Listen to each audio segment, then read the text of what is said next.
বৌমা, কালকে থেকে রমজান শুরু, আর আজকে তুমি বাপের বাড়ি চলে যাইতেছো। না গেলে হয় না বৌমা, রমজান মাসটা আমাগো লগে থাকো। আম্মা, এইটা কেমন কথা? আমি বাপের বাড়ি যাইতে ধরলেই আপনি নানান রকমের কথা শুনাই দেন। হ্যাঁ, কি সমস্যা আপনার?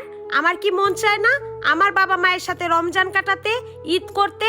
তাছাড়া আমি আপনার ছেলের কাছে অনুমতি নিয়েই নিছি, যা বলার আপনার ছেলের সাথে বলবেন। ছেলের সাথে কি আর কমু বৌমা, ছেলে তো আমার কবে পর হয়ে গেছে। মায়ের সাথে কথা বলার একটু সময় পায় না, মায়ের দুঃখের কথা শুনবো কখন। এই যে আম্মা, আপনার এই আজাইরা ঘ্যানের জন্যই না আমার এই বাড়িতে থাকতে ইচ্ছা করে না। বাপের বাড়িতে আমি অনেক শান্তিতে থাকি, বুঝছেন?